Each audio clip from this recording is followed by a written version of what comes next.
స్వయం to home studies topic వచ్చి DSC సంబంధించి మాకు ఎగ్జామ్స్ సంబంధించి అండ్ మాకు టెట్ సంబంధించి కూడా లేటెస్ట్ అప్డేట్ అయితే వచ్చిందనమాట. సో అప్డేట్ తెలుసుకునే ముందు వీడియో లైక్ చేసి ప్లీజ్ లైక్ చేయండి.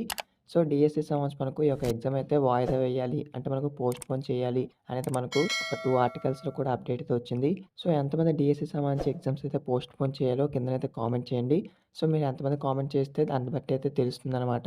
సో ప్లీజ్ ప్రతి ఒక్కరు కూడా కామెంట్ చేయండి మీరు ఏమనుకుంటున్నారో. సో వీడియో లైక్ చేసి ప్లీజ్ లైక్ చేయండి. వీడియోకి ఏదో ఒక 50 లైక్లు టార్గెట్ ఇస్తున్నా ప్లీజ్ లైక్ చేయండి. సో మనకు అప్డేట్ ఇంకా చూసుకుంటే టుడే వచ్చేసి మనకు ఈనాడు న్యూస్ పేపర్ అయినా మాకు ఆంధ్రజ్యోతి న్యూస్ పేపర్లో కూడా అప్డేట్ అయితే ఇచ్చారు. ఇక్కడ చూడండి డిఎస్సి పరీక్షలు వాయిదా వేయాలి అంటే మనకి ఇచ్చారు. సో కింద క్యాప్షన్ కూడా ఇచ్చారు చూడండి. ఎన్నికలు అయినా మాకు 10th స్పాట్ నేపథ్యంలో అయితే ఈసీకి అయితే సిపిఐ లేఖ అనేది ఇచ్చారు. అంటే మనకు ఎన్నికలకు సంబంధించి కోడ్ అయితే రిలీజ్ చేశారు కదా! అలాగే మనకు 10th సంబంధించి స్పాట్ వాల్యుయేషన్ అయితే ఉంది కదా! సో దీని కారణంగా అయితే డిఎస్సి యొక్క పరీక్షలు అయితే మనకైతే పోస్ట్ పోన్ చేయాలి అనేది వాయిదా వేయాలి అని అయితే కోరుకుంటున్నారు. సో ఇక్కడ మనకు అప్డేట్ కనుక చూసుకుంటే సో ఇదే ఇచ్చారు. సార్వత్రిక ఎన్నికలు అయినా మనకు 10వ తరగతి స్పాట్ వాల్యుయేషన్ కారణంగా డిఎస్సి పరీక్షలను అయితే వాయిదా వేయాలని సిపిఐ రాష్ట్ర అధ్యక్షుడు కె రామకృష్ణ గారు అయితే కోరారు. సో మనకు అలాగే మనకు ఈ ఎన్నికల కారణంగా సో దీనిపై రాష్ట్ర ఎన్నికల ప్రధాన అధికారి ముఖేష్ కుమార్ మీనాకు మంగళవారం అయితే ఆయన లేఖ అయితే రాశారు.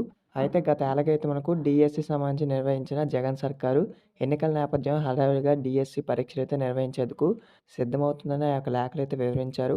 సో మనకు రాష్ట్ర వ్యాప్తంగా అయితే మనకు దాదాపు 10 లక్షల మంది నిరుద్యోగులు అయితే వేలాది మంది సెకండరీ గ్రేడ్ టీచర్లు కూడా డిఎస్సికి అయితే దరఖాస్తు చేసుకున్నారని తెలిపారు. సో ఈ యొక్క డిఎస్సి పరీక్షలు అయితే ఈ నెల 30 నుంచి ఏప్రిల్ 30 తేదీ వరకు అయితే ఆన్లైన్లో నిర్వహించాలని పాఠశాల విద్యాశాఖ అయితే నిర్ణయించినందున అభ్యర్థులు అయితే చదువుకోవడానికి తగిన సమయం లేదని పేర్కొన్నారు. సో సాధారణ ఎన్నికల ప్రక్రియ పూర్తయ్యే వరకు డిఎస్సి పరీక్షలను అయితే వాయిదా వేయాలని అయితే కోరారు. సిపిఐ రాష్ట్ర కార్యదర్శి గారు కె రామకృష్ణ గారు అయితే కోరారనమాట.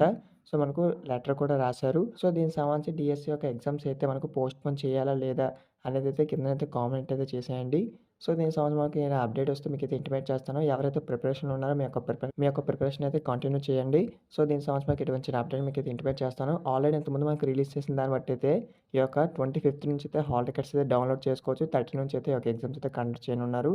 సో ఇదనమాట మనకు. అలాగే మనకు టెట్ సంబంధించి చూసుకుంటే గనక ఈ యొక్క టెట్ సంబంధించి రిజల్ట్స్ మీద అప్డేటింగ్‌గా చూసుకుంటే ఎటువంటి చిన్న అప్డేట్ కూడా లేదు. సో హెల్ప్‌లైన్ వాళ్ళకి కాల్ చేస్తుంటే వస్తాయని చెప్తున్నారు గానీ మేబీ వారు ఎటువంటి చిన్న అప్డేట్ కూడా ఇవ్వట్లేదు. సో మనకు చాలా ఆర్టికల్స్‌లో కూడా డైలీ చూసినా సరే దాని మీద ఒక చిన్న అప్డేట్ కూడా లేదనమాట. సో ఇక మీరు చూడొచ్చు ఏపీ టెట్ ఫలితాలపై సందిగ్ధత అనేది మనకిచ్చారు. సో దీనికి సంబంధించి మనకి ఎటువంటి చిన్న అప్డేట్ అయితే లేదు ప్రెజెంటు. సో మీరు ఏం చేస్తారంటే మనకు అఫీషియల్ వెబ్‌సైట్ ఏదైతే ఉంటుందో టెట్ సంబంధించి ఆ యొక్క అఫీషియల్ వెబ్‌సైట్‌లో టెక్నికల్ యొక్క నంబర్స్ అయితే ఉంటాయి. అండ్ మాకు ఈమెయిల్ కూడా ఉంటుంది. మీరైతే ఈమెయిల్ అయితే చేయండి. మీరు టెట్ ఫలితాలు అయితే రిలీజ్ చేయండి తొందరగా అనేది మీ యొక్క ప్రాబ్లమ్స్ అన్నిటిని కూడా ఒక మెయిల్ అయితే చేయండి. ఎక్కువ మంది చేస్తే వాళ్ళకైతే తెలుస్తుందనమాట. దీని గురించి ఎంతమంది వెయిట్ చేస్తున్నారో అనేది. సో ప్రతి ఒక్కరు కూడా ఆ విధంగా చేయండి. సో డెఫినెట్‌గా అయితే దీని మీద ఎటువంటి చిన్న అప్డేట్ అయితే ఇచ్చే అవకాశం అయితే ఉంటుంది. సో ఇదనమాట. ఇంకేమైనా డౌట్స్ ఉంటే కామెంట్ చేయండి. సో వీడియో మీ ఫ్రెండ్స్‌కి కూడా షేర్ చేయండి. వాళ్ళకి ఇన్ఫర్మేషన్ తెలుస్తుంది. Thanks for watching.